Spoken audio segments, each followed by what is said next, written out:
नमस्कार दोस्तों। स्वागत है आपका अस्त्र अचीवर्स में। हम अपनी पब्लिक एडमिनिस्ट्रेशन की सीरीज़ को आगे बढ़ाते हैं। आज का हमारा टॉपिक है role of public administration in the developed and developing societies. चलिए स्टार्ट करते हैं।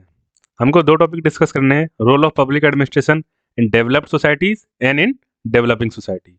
पहले हम डिस्कस कर लेते हैं डेवलप सोसाइटी में क्या रोल होगा पब्लिक एडमिनिस्ट्रेशन का।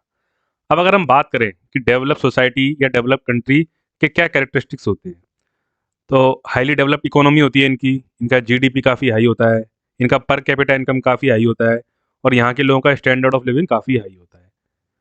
और इसके बाद अगर हम बात करें कि जो पब्लिक एडमिनिस्ट्रेशन का रोल है डेवलप सोसाइटीज़ में, उसका बैकग्राउंड क्या है, तो जब हम बैकग्राउंड की बात करेंगे तो हम देखेंगे कि जो मॉडर्न पॉलिटिको एडमिनिस्ट्रेटिव सिस्टम है जो प्रेजेंटली हम लोग अपने आसपास देखते हैं, उसका इवोल्यूशन वेस्टर्न कंट्रीज़ में ही हुआ था।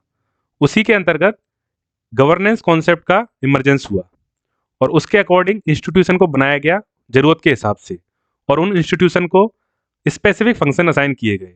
ऐसा पब्लिक एडमिनिस्ट्रेशन जो डिफरेंशिएटेड हो और फंक्शनली स्पेसिफिक हो।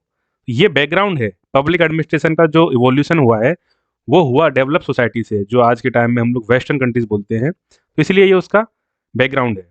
यहीं पर कॉन्सेप्ट निकल के आया एडमिनिस्ट्रेटिव स्टेट्स का। तो जब हम अपना आंसर स्टार्ट करेंगे, अगर 11 मार्कर में आता है role of public administration in develop society, तो हम सबसे पहले डेवलप सोसाइटी का एक इंट्रोडक्शन देंगे कि डेवलप सोसाइटी क्या होती है। फिर हम बताएंगे characteristics of public administration in develop society, ये हमारा सेकंड पैराग्राफ होगा। उसके बाद हमारी मेन बॉडी होगी जिसमें हम लोग रोल ऑफ पब्लिक एडमिनिस्ट्रेशन के बारे में बात करेंगे, और फाइनली हम लोग चैलेंजेस के साथ कंक्लूड करेंगे अपने आंसर को। चलिए आगे देखते हैं कि कैरेक्टरिस्टिक्स क्या है पब्लिक एडमिनिस्ट्रेशन की इन डेवलप सोसाइटी। अब हम बात करें, इसमें 10-11 पॉइंट दिए गए हैं। हाई लेवल ऑफ स्पेशलाइजेशन होता है, हाई डिग्री ऑफ प्रोफेशनलिज्म है। इसको आप वेस्टर्न कंट्रीज में अमेरिकन किसी भी एक मिलिट्री या पुलिस के पर्सनल को इमेजिन करके कर सकते हैं। ये मोटिवेटेड और डिसिप्लिन वर्कफोर्स होती है। इनका एम्फेसिस होता है काफ़ी ट्रेनिंग पे। ये state of the art technology का यूज़ करते हैं। इनके यहाँ पर हाई इंटीग्रिटी और रिस्पॉन्सिवनेस है। डेवलप सोसाइटी के पब्लिक एडमिनिस्ट्रेशन में इनोवेटिव स्पिरिट है, रिस्पेक्ट फॉर ह्यूमन राइट्स है, अकाउंटेबिलिटी है। ब्यूरोक्रेसी का जो ओवरऑल स्ट्रक्चर है वो तो काफ़ी बड़ा है, बट उसके अंदर काफ़ी सारी सब स्पेशलाइज यूनिट्स हैं। और जो इनका पब्लिक एडमिनिस्ट्रेशन है वो हमेशा constitution, laws and high ideals के अंदर वर्क करता है। तो ये पॉइंट्स हैं जो हमें बताते हैं कि किस तरीके का एडमिनिस्ट्रेशन है डेवलप सोसाइटीज़ में। अब हम बात करें रोल क्या है पब्लिक एडमिनिस्ट्रेशन का इन डेवलप सोसाइटी। अब अगर हम देखें तो दो ऐसे फैक्टर हैं जिनकी वजह से पब्लिक एडमिनिस्ट्रेशन का जो रोल है डेवलप सोसाइटी में वो काफ़ी रिड्यूस हुआ है, उसका वैल्यू काफ़ी कम हुई है। सबसे पहला है कि जैसा कि हम जानते हैं वेस्टर्न सोसाइटीज़ में या डेवलप कंट्रीज़ में प्राइवेट ओनरशिप काफ़ी है, प्राइवेट मैनेजमेंट भी काफ़ी है। तो इस वजह से पब्लिक एडमिनिस्ट्रेशन का रोल जो है काफ़ी लिमिटेड हो जाता है डेवलपमेंट एक्टिविटीज़ में। साथ ही साथ वहाँ पर इंफ्रास्ट्रक्चर जो है वो भी हाईली डेवलप्ड है।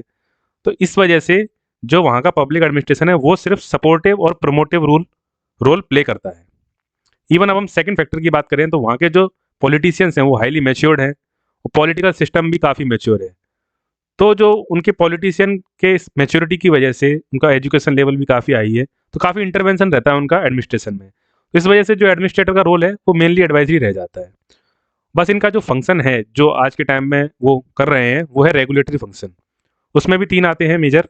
एक तो लॉ एंड ऑर्डर का इन्फोर्समेंट करना, रेवेन्यू को कलेक्ट करना और नेशनल डिफेंस प्रोटेक्ट करना अगेंस्ट एग्रेशन। और ये सर्विसेज भी प्रोवाइड करते हैं कुछ, एजुकेशन, इंश्योरेंस, हेल्थ।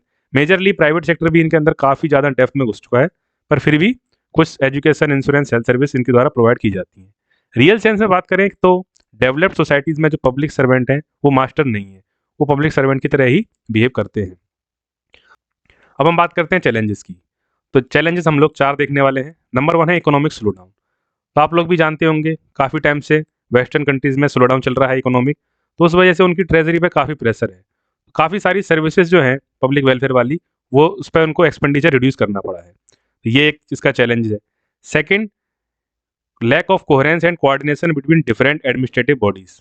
इसका प्रोमिनेंट एग्जांपल देखा गया था 9/11 अटैक में, जिसमें जो फायर फाइटिंग एजेंसीज थी और जो पुलिस ऑफिसर्स थे उनके बीच में कोऑर्डिनेशन की काफ़ी कमी थी, जिसकी वजह से कैजुअलिटी काफ़ी हाई हुई थी। थर्ड पॉइंट की बात करें हम, जो हम ऊपर डिस्कस कर चुके हैं, कि यहाँ पर पॉलिटिशियंस का काफ़ी डोमिनेंस है in matter of specialized bureaucracy. इस वजह से ब्यूरोक्रेट्स का जो रोल है वो मेरली एडवाइजरी रह जाता है।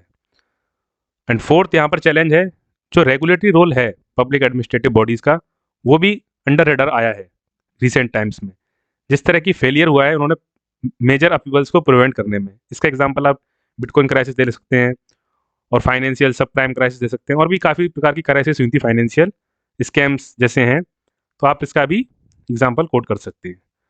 तो चलिए अब बात करते हैं role of paved in developing societies.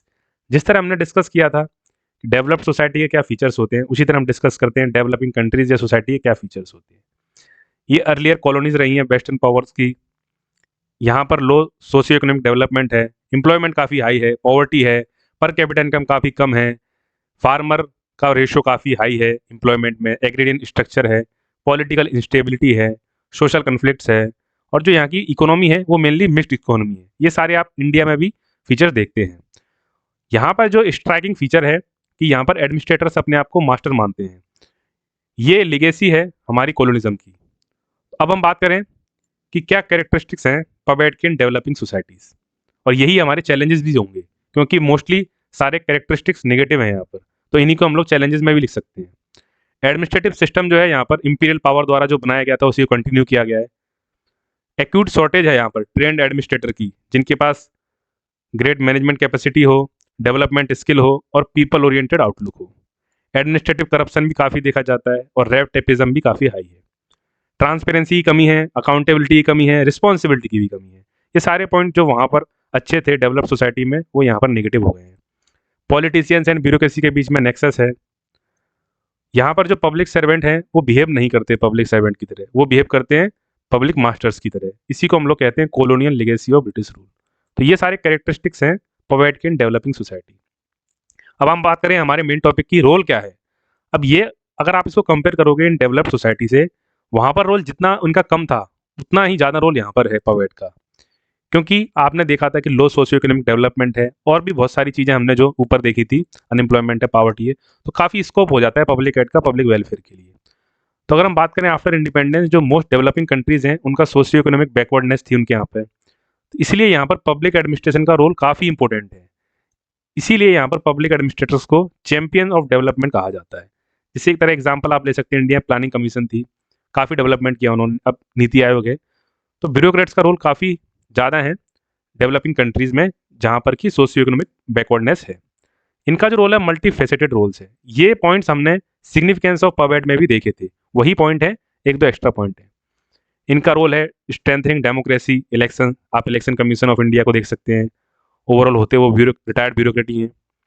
ये पॉलिटिशियन को सपोर्ट करते हैं पॉलिसी फॉर्मेशन में और इवन पॉलिसी इंप्लीमेंटेशन में, तो इनका मेजर रोल है ही। लॉ एंड ऑर्डर को मेंटेन करते हैं। जो मेजर पब्लिक एंटरप्राइज हैं जैसे सेल अथॉरिटी ऑफ इंडिया, गेल, उनमें भी ये लीड करते हैं। नेशनल यूनिटी, आप यहाँ पर ऑल इंडिया सर्विस का मेंशन कर सकते हैं। नेशन बिल्डिंग में काम इनका रहता है बहुत major. Human development, institution building, institution में आप सीबीआई का, काफ़ी इंस्टीट्यूशन का मेंशन कर सकते हैं। और ओवरऑल सोशियो इकोनॉमिक डेवलपमेंट में इनका बहुत मेजर रोल है। तो इनके रोल है। तो अगर 11 मार्कर में role of paved in developing societies आता है, तो हम पहले इंट्रोडक्शन में डेवलपिंग सोसाइटीज़ के फीचर लिखेंगे, फिर कैरेक्टरिस्टिक बताएंगे जो कि मोस्टली नेगेटिव ही हैं, और फिर हम लोग मेजर रोल पे बात करेंगे जो कि यहाँ पर इतने सारे दिए गए हैं।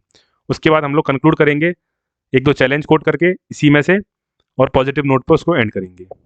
और अगर 11 मार्कर दोनों को कंबाइन करके आता है कि आपको रोल ऑफ पवेड लिखना है डेवलप्ड एंड डेवलपिंग सोसाइटीज़ में, तो हम इसको दो पार्ट में डिवाइड करेंगे। पहले पार्ट में इसी को शॉर्ट करके लिखेंगे, डेवलप सोसाइटी वाले पॉइंट को, एंड सेकंड पार्ट में डेवलपिंग सोसाइटी वाले पॉइंट को शॉर्ट करके लिखेंगे।